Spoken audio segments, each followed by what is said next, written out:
Good morning student. Today we are start our history. History में lesson number 1. Lesson का नाम है tracing change through 1000 year. ठीक है, 1000 ईयर में क्या क्या चेंज हुए हैं उनकी पड़ताल करना, उनके बारे में जानना. कुछ चेंज होते हैं क्या हमारी लाइफ में? होते हैं.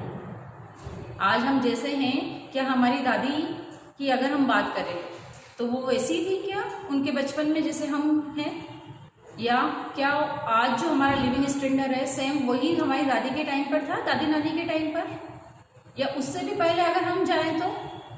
अगर हम हमारी परदादी या उसके भी पहले जाते हैं तो हम सुनने में आएगा कि उनकी शादी काफ़ी छोटे टाइम पर कर दी जाती थी, है ना. उनको खेलने के टॉयज अलग थे, आज हम अलग टॉयज से खेलते हैं. टीवी, कंप्यूटर, काफ़ी कुछ चेंज आ गया है. तो ये तो हम 1-2 जनरेशन की बात कर रहे हैं. अब हमारी हिस्ट्री 7th में हिस्ट्री थोड़ी सी इंटरेस्टिंग है. अभी तक हमने एंशिएंट टाइम के बारे में पढ़ा था. हमने 6th में क्या पढ़ा है, स्टार्टिंग में हिस्ट्री कैसी थी. 8th में हम अलग पढ़ेंगे. 7th में हम मिडवेल टाइम के बारे में पढ़ते हैं. अभी स्टार्टिंग में हिस्ट्री यहाँ की, मॉडर्न हिस्ट्री हमारी यहाँ है.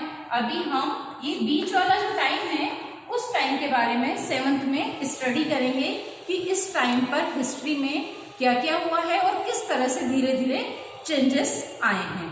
तो इस लेसन में हम यही सब स्टडी करने वाले हैं. बड़ा इंटरेस्टिंग से भी रहेगा. थोड़ा सा उस टाइम के बारे में जानना जो हम जानते ही नहीं, उस टाइम के दौरान हुआ क्या था और कैसे हम आज यहाँ हैं, उसके लिए धीरे धीरे किस तरह से चेंजेस आए हैं. अच्छा लगता है ना थोड़ा सा चेंजेस जानना. अगर हम बात करें क्या चेंजेस आए हैं, तो सपोज आज हमारा इंडिया कैसा दिखता है. हमारे पास एक पूरा मैप है ना. मैप हमारे पास, इंडिया बोलते ही इंडिया का मैप हमारे सामने आ जाता है. ये इंडिया है, ये पाकिस्तान है, ये चाइना है, सारा मैप सामने आ जाता है. तो अगर हम सोचें कि मिडवेल पीरियड में, मीन्स अगर मैं 12th सेंचुरी की बात करूँ, 12th सेंचुरी में इंडिया क्या ऐसे ही दिखता था, या उसका मैप किस तरह से बनाया होगा? कभी सोचा? सोचोगे तो क्या होगा, कुछ दिमाग में आता होगा, नहीं यार ऐसा ही बनाया होगा. नहीं हो सकता पहले इंडिया पाकिस्तान एक थे तो वैसा मैप होगा, है ना. बहुत सारे हमारे दिमाग में पिक्चर्स बन जाती है कि ये भी हो सकता है, वो भी हो सकता है. तो अच्छा लगेगा ना स्टडी करना. तो पहले हम मैप के थ्रू ही थोड़ा सा जानने की कोशिश करते हैं. ये मैप आपकी बुक के फर्स्ट पेज पर दिया हुआ है, लेसन के फर्स्ट पेज पर दिया हुआ है सभी की बुक में, है ना. ये मैप 12th सेंचुरी में बना था. कौन सी सेंचुरी में? 12th सेंचुरी में. अब ये सोचो यहाँ पर ये इंडिया का मैप है, वर्ल्ड के मैप का एक टुकड़ा बताया गया है 12th सेंचुरी का. ये इंडिया का मैप है. बिलीव कर सकते हो ये इंडिया का मैप है. अब सोचो जिसने मैप बनाया है उसने किस साइड से इंडिया को देखा है. बहुत सारे व्यूज हो सकते हैं ना. ये 12th सेंचुरी में बना हुआ इंडिया का मैप है. अब इसमें जो ये पार्ट दिखाया गया है ये श्रीलंका को दिखाया गया है. इंडिया के मैप इमेज कर सकते हो कि ऐसा भी हो सकता है, बट जो 12th सेंचुरी में अल इदरीसी ने जो मैप बनाया है वो इस तरह का था. ठीक है, अब हम दूसरा मैप देखते हैं. ये एक और मैप है जो कि हम देख रहे हैं, पेज नंबर 2 पर दिया हुआ है आपके लेसन के. सभी को दिखाई दे रहा है ये मैप. अब मैं बोलूँगी ये इंडिया का मैप है, मान लेंगे आप? हाँ, क्योंकि एग्जैक्ट हमें ये वाला चीज़ दिख रहा है पोर्शन, हाँ ये हमारे इंडिया के मैप से मिलता जुलता है. ये श्रीलंका है, सभी को पता है. तो मतलब ये तो फिर भी लग रहा है, लेकिन वो 12th सेंचुरी वाला मैप क्या हमें समझ में आ रहा था?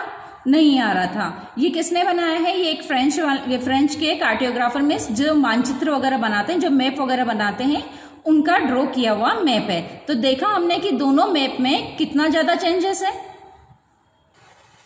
अभी हमने मैप के थ्रू जाना कि 12th सेंचुरी के मैप में और 17th सेंचुरी के मैप में दिन रात का अंतर आ गया. जहाँ 12th सेंचुरी में मैप में हमें समझ में नहीं आ रहा था कि वो इंडिया है या क्या बना हुआ है. क्लियर है ना. और 17th सेंचुरी में थोड़ा सा मैप हमें क्लियर हो गया था. तो ऐसे ही धीरे धीरे ग्रेजुअली बहुत सारी चीज़ों में चेंज आया है, जो कि हम इस लेसन के अंदर स्टडी करेंगे. तो काफ़ी इंटरेस्टिंग रहेगा ये लेसन कि किस तरह से ओवर अ पीरियड बहुत सारी चीज़ों में चेंज आया है. अच्छा लग रहा है ना स्टडी करना. थोड़ा सा आगे बढ़ते हैं. इस लेसन का नेक्स्ट टॉपिक है न्यू एंड ओल्ड टर्मिनोलॉजी. ठीक है, new and old terminology. Terminology आप यूज करते हैं, कोई भी टर्म यूज करते हैं उसे डिफाइन करते हैं, है ना. बट क्या उस टर्म की डेफिनेशन भी सेम रहती है? ओवर अ पीरियड वो टर्म का मीनिंग कहीं ना कहीं चेंज हो जाता है। ठीक है, इसी को हम स्टडी करते हैं। जैसे if the information change with time, यदि किसी चीज की सूचना इंफॉर्मेशन टाइम के साथ बदल जाती है। जैसे हमने इंडिया का मैप देखा, 17वीं सेंचुरी में इंडिया का मैप हमें पता चल रहा था और वहीं 12वीं सेंचुरी में इंडिया का मैप भी पता नहीं चल रहा था। मीन्स हमारी मैप के अकॉर्डिंग रिगार्डिंग जो इन्फॉर्मेशन थी वो चेंज हुई टाइम के अकॉर्डिंग। तो जब इन्फॉर्मेशन टाइम के रिगार्डिंग जब चेंज होती है, then language and meaning can also change. तो अगर हमारी इंफॉर्मेशन चेंज हुई है तो ओवर अ टाइम लैंग्वेज भी चेंज होगी, है ना, और उनसे रिलेटेड जो मीनिंग है वो भी चेंज होगा। क्लियर ही है कि जब हमारी इंफॉर्मेशन सूचना ही बदल गई उसके बारे में, देन उस लैंग्वेज में भी थोड़ा सा बदलाव आएगा, उसके मीनिंग्स भी चेंज होंगे, ये सब तो होंगे ही सही, है ना। देन इसका ही एग्जांपल है middle Persian and modern Persian. ये लैंग्वेज है, फारसी लैंग्वेज है, जो कि पहले की लैंग्वेज, फारसी लैंग्वेज पहले की मिडल पीरियड की फारसी लैंग्वेज और आज की मॉडर्न फारसी लैंग्वेज है, दोनों में काफी चेंज आया है। कैसे चेंज आया है कि हम छोटा सा एग्जांपल लेते हैं कि हिंदुस्तान वर्ड बोलते ही मेरे आप सबके दिमाग में क्या आया है? इंडिया का मैप आ गया, हमारा देश सामने आ गया, इंडिया का मैप समझ में आ गया। बट क्या हिंदुस्तान हमेशा इंडिया के लिए यूज होता था, पूरे ऑल ओवर द इंडिया, या कुछ चेंज आया? तो सबसे पहले मिन्हाज और सिराज जो थे उन्होंने हिंदुस्तान वर्ड को यूज किया था। उन्होंने हिंदुस्तान वर्ड का यूज इंडिया के पर्टिकुलर पंजाब, हरियाणा और हमारी जो रिवर है गंगा यमुना के आसपास का जो एरिया था, पर्टिकुलर उस एरिया के लिए उन्होंने हिंदुस्तान वर्ड यूज किया था। इससे ज्यादा उन्होंने हिंदुस्तान वर्ड को डिस्क्राइब नहीं किया था। But over a period change आया। बाबर जानते हैं ना आप सब? कौन थे बाबर? सभी जानते हैं ना, अकबर के दादाजी, है ना। तो बाबर जो थे उन्होंने हिंदुस्तान वर्ड का यूज पूरे ऑल ओवर इंडिया के लिए न करते हुए ज्योग्राफिकल फैक्टर के लिए किया था। यहाँ मिलने वाले एनिमल्स के लिए, यहाँ का कल्चर कैसा है, उन सब पर्टिकुलर मीनिंग में वो हिंदुस्तान वर्ड का मीनिंग वर्ड का यूज करते थे। तो इस तरह से एक सिर्फ Hindustan word he over a period change होता गया। पहले एक पर्टिकुलर एरिया में था, इंडिया के एक पर्टिकुलर एरिया को इंडिकेट करता था हिंदुस्तान, धीरे धीरे वो इंडिया के कल्चर से रिलेटेड हुआ। यहाँ किस तरह के एनिमल्स हैं, किस तरह के यहाँ के ज्योग्राफिकल स्ट्रक्चर है, उसके रिगार्डिंग चेंज हुआ हिंदुस्तान। और आज हम हिंदुस्तान बोलते ही ऑल ओवर द इंडिया हमारे दिमाग में आ जाता है। तो मीन्स टाइम के अकॉर्डिंग इंफॉर्मेशन चेंज होती गई और वर्ड के मीनिंग सब कुछ धीरे धीरे क्या होता गया, चेंज होता गया। इसी तरह से एक एग्जांपल लेती हूँ, फॉरेनर वर्ड कुछ दिमाग में आया? फॉरेनर किसे बोलते हैं? हम और आप एक दूसरे के लिए फॉरेनर वर्ड यूज करते हैं क्या? नहीं ना, हम तो फॉरेनर नहीं है। देन हम फॉरेनर किसके लिए करते हैं? कोई हमारे देश में दूसरे देश से आया हुआ है, देन हम उसे फॉरेनर कहते हैं, है ना। बट ऐसा करो, आपके घर में अगर कोई बुजुर्ग है, बहुत ज्यादा ओल्ड कोई है, देन उनसे पूछो कि विदेशी लोग किसे कहते थे वो पहले, तो वो बोलेंगे कि हाँ उसका बेटा है ना दिल्ली में काम करता है, वो विदेशी है ना। कभी दादी वादी से पूछना, वो इस तरह के टर्म यूज करती है कि कोई गांव में रहने वाले जो लोग रहते हैं ना, अभी भी कई बार इस तरह के टर्म को यूज करते हैं। उसका बेटा या उसकी बेटी वो वहाँ दिल्ली या मुंबई सेटल हो गए, वो विदेश से आते जाते रहते, कभी कभी इस तरह का टर्म यूज करते हैं, है ना। तो फॉरेनर मीनिंग भी पहले इसी तरह से यूज होता था। जो पर्टिकुलर एरिया है, उस एरिया के वहाँ का कल्चर, वहाँ की सोसाइटी के से जुड़े हुए लोग वो वहाँ के होते थे।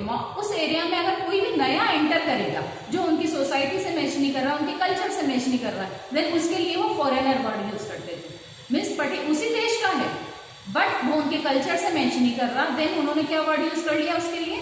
फॉरेनर वर्ड यूज कर लिया। तो इस तरह से बहुत सारे वर्ड्स हैं जो ओवर अ टाइम क्या हो गए, उनकी मीनिंग काफी कुछ चेंज हो गए हैं। तो हिस्ट्री में अभी तो हमने सिर्फ एक मीनिंग का पढ़ा है कि किस तरह से एक मीनिंग चेंज हुए, कुछ टर्म्स चेंज हुए। आगे और ज्यादा डीप में हम इसके बारे में स्टडी करेंगे। तो अभी तक तो हमने इस चैप्टर में सिर्फ टर्म्स के बारे में जाना है कि पर्टिकुलर टर्म्स का कैसे यूज हुआ या हमारे जो मैप है वो किस तरह से चेंज हुए, है ना। तो आगे हम इस लेसन में और बहुत कुछ इंटरेस्टिंग पढ़ने वाले हैं और किस तरह से हिस्टोरियन ने इन सबको फाइंड आउट किया, उनके क्या सोर्सेस थे, ये सब भी आगे वाले वीडियोस में हम देखेंगे। तब तक के लिए गुड बाय।